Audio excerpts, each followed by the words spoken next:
ठाणे महानगरपालिकेचा 43वा वर्धापन दिन बुधवारी मोठ्या उत्साहात संपन्न झाला। महापालिका मुख्यालयात महापालिका आयुक्त सौरभ राव यांच्या हस्ते ध्वजारोहण करण्यात आले। त्यासोबतच अतिरिक्त आयुक्त संदीप माळवी, अग्निशमन विभागाचे प्रमुख गिरीश झळके उपस्थित होते। त्यानंतर अग्निशामक दल, सुरक्षा दल, MSF यांनी संचलन केले। या संचलनाचे नेतृत्व सुजित रामचंद्र पस्टे, केंद्र अधिकारी, वागळे इस्टेट अग्निशमन केंद्र आणि सागर सूर्यकांत शिंदे, केंद्र अधिकारी, पाचपाकाडी अग्निशमन केंद्र यांनी ध्वजारोहण केले। ध्वजारोहण संचलन सोहळ्यानंतर कैलासवासी नरेंद्र बल्लाळ सभागृहामध्ये माननीय नेत्यांच्या प्रतिमांना पुष्पहार अर्पण करण्यात आले। वर्धापन दिन हा कर्तव्य भावनेची जाणीव करून देणारा दिवस आहे। जनसामान्यांसाठी ज्या संस्थेची स्थापना झाली त्याचे हित व अहित लक्षात घेऊन काम करणाऱ्यांची ऊर्जा देणारा हा दिवस आहे। त्याचप्रमाणे ठाणे वर्धापन दिनाचं औचित्य साधून शहरातील माननीय नेत्यांच्या पुतळ्यांना पुष्पहार अर्पण करून अभिवादन करण्यात आले। अतिरिक्त आयुक्त संदीप माळवी, अतिरिक्त आयुक्त प्रशांत रोडे, मासुंदा तलाव येथील छत्रपती शिवाजी महाराजांच्या पुतळ्यास तसेच कोटनाका येथील भारतरत्न डॉ. बाबासाहेब आंबेडकर यांच्या पुतळ्यास पुष्पहार अर्पण करून अभिवादन केले। यांच्यासह उपायुक्त गजानन गोदेपुरे, उमेश बिरारी, शंकर पाटोळे, सहाय्यक आयुक्त सोपान भाईक, जनसंपर्क अधिकारी रवींद्र मांजरेकर उपस्थित होते।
चिखली महानगरपालिकेचा वर्धापन दिन म्हणजे कर्तव्यबोधचा दिन असतो आणि हा दिवस आम्हाला शिकलाई देते किंवा त्या दिवशी आपल्याला अशी गोष्ट शिकायला भेटते की कशा पद्धतीने आपले कर्तव्यपथवर सतत पुढे जात राहून जनतेची सेवा करायची आहे।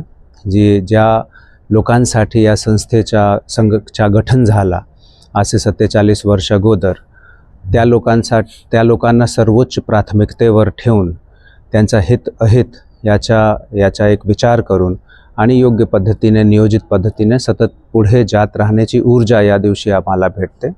ठाणे महानगरपालिकेचा सतत हा निर्धार राहिला आहे, नेहमी हा विचार राहिला आहे की आपली नीती, आपलं नियोजन, आपली कामाची पद्धती लोकहितकारी असली पाहिजे.